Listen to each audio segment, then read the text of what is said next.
j'adore la Tosca. Et surtout cet enregistrement. Vous connaissez Mirella Freni, Placido Domingo et Gino Poli qui dirigent. C'est le plus intensément dramatique. À mon goût. Vous trouvez pas? Faut voir. Vous êtes un homme d'esprit. Hein. J'apprécie beaucoup. Mademoiselle Petrovna, je pense que vous êtes impatiente de voir votre ami Maurice. Je ne vous le cacherai pas. Et vous êtes une femme d'esprit. J'ai de la chance. Votre ami Maurice est dans la salle de bain. Et si vous voulez aller lui dire bonjour, je sais qu'il n'y verra aucun inconvénient. Je vous prends au mot. Parfait. Et Gilbert, veux-tu conduire Mademoiselle Petrovna jusqu'à Maurice, s'il te plaît?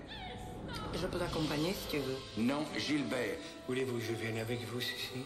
Colonel, franchement non. Ce serait une faute de goût. Non, colonel. Merci infiniment.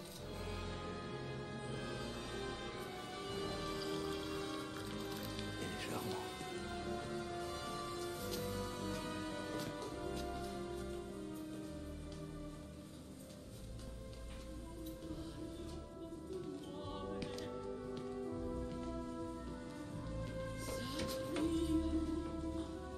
C'est ici.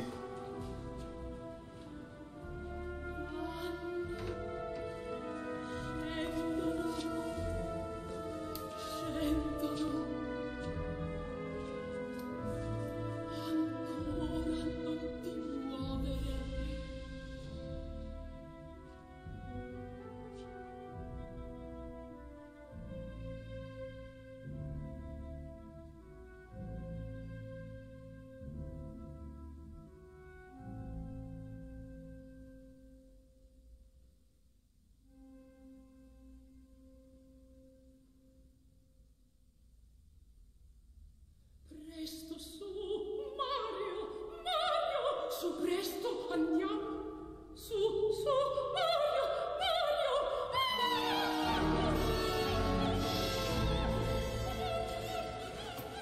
Bougez pas. Asseyez-vous, mon enfant. Buvez quelque chose. Vous remontez.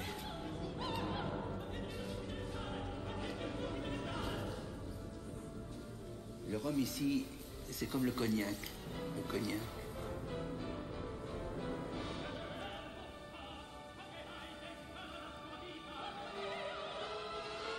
Nous sommes obligés de changer de genre. Vous m'envoyez désolé, mais les temps sont durs.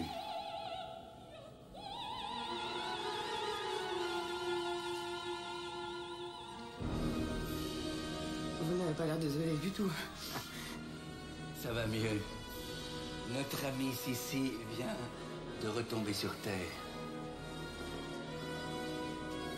Nous avons été obligés de nous débarrasser de ce pauvre Maurice. Ils l'ont tué, Victor.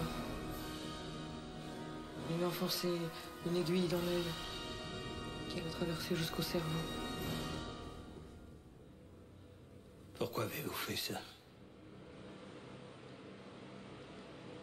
C'est pas par plaisir, vous en doutez bien. Mais il s'était comporté d'une façon tellement malhonnête. Et puis surtout tellement sotte. Ce con a voulu nous faire marron 5 millions de francs suisses. Il y a 12 ans qu'il travaillait pour nous et il gagnait bien sa vie. Hein. On n'est pas chiche. Mais qu'est-ce qu'il lui a appris? Mais il a pété les plombs, non?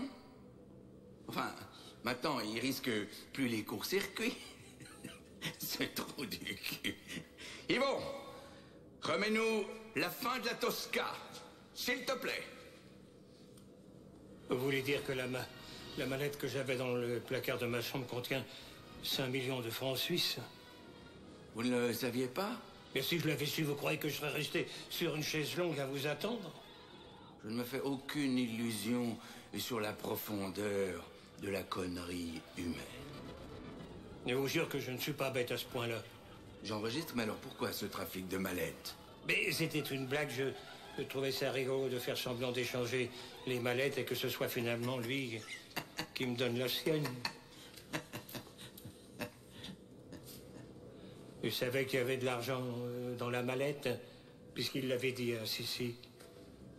Enfin, on savait qu'il faisait un transfert de fonds, mais pas 5 millions de francs suisses. Ça vous paraît une somme importante? Ben, suffisamment importante pour prendre la poudre d'escampette sans demander mon reste. Vous n'avez pas honte, mon colonel? Vous savez bien que je ne suis pas colonel. J'ai fini mon service militaire comme caporal-chef. Je suis un petit escroc, c'est tout. Sissi et moi, nous vivotons en marge de la société. Nous sommes des modestes. Nous savons parfaitement nos limites. Nous n'avons jamais cherché à faire des coups au-dessus de nos possibilités. Vous pétez de trouille, hein? Mettez-vous à ma place. Ah non, ça j'y tiens pas. Mais vous avez peut-être tort d'avoir trop peur. Nous ne sommes pas cruels pour le plaisir. Le cas de Maurice est tout à fait particulier. Il s'est conduit d'une façon inexcusable et tellement stupide. Non mais, imaginez que on lui faisait confiance au point de ne pas le surveiller et choisit la tanière du loup pour se cacher. Bien sûr, le loup l'attendait, la gueule ouverte. Vous me comprenez, vous, Victor? Vous, parfaitement, c'est lui que je ne comprends pas. Un con, mon cher ami, un con. Il s'imaginait qu'il y avait personne ici. Tout le peu d'astuces qu'il pouvait avoir, il l'avait concentré sur les voyages. Je suis désolé de vous dire ça, ma chère Sissi, mais il vous considérait comme un bouclier. Il s'imaginait, en vous faisant transporter l'argent, qu'au moindre pépin, à la moindre alerte, il vous laisserait tomber comme une vieille chaussette et sauverait sa misérable carcasse. Dans le fond, il était aussi salaud que con. Oui, c'est bien triste. Vous auriez vu sa figure quand il s'est aperçu que vous l'aviez couillonné avec les mallettes. Il s'acharnait sur ces misérables serrures sans pouvoir les ouvrir. Transpirait grosse goutte. Il était pitoyable. Vous n'avez pas beaucoup de pitié. Non, ça c'est vrai. Mais mettez-vous à notre place, hein.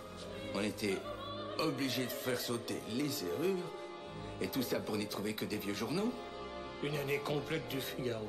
Excellent journal. Mais je préfère les francs suisses.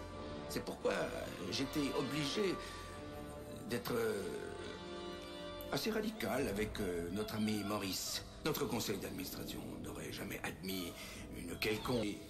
Parlons maintenant de nous. Je vous ai fait venir pour que vous nous aidiez à ouvrir cette mallette que vous nous avez si généreusement vendue. C'est ce que j'ai cru comprendre. Oui. Faire exploser les serrures n'est pas une solution. La moitié des journaux ont été brûlés. Vous allez voir. C'est pas du travail. Yvon, montre-nous la mallette de Maurice. S'il te plaît.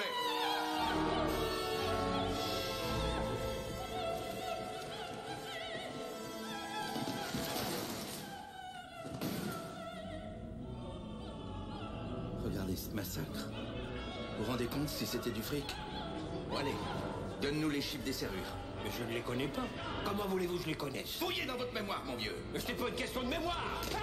Tu peux jouer avec moi. Sinon, je te fais bouffer tes couilles si vous en reste. Oui, oui. Oh, mais réfléchissez, mon Dieu. Il est impossible que je connaisse ces chiffres. Vous pouvez me casser tous les os du corps. Ça n'y changera rien. Hein? Vous le savez bien. Je me suis peut-être laissé emporter. Pardonnez-moi. Ça suffit, mon petit chat, maintenant, hein? Vas-y, regagne ta place. Ma situation est délicate. Il faut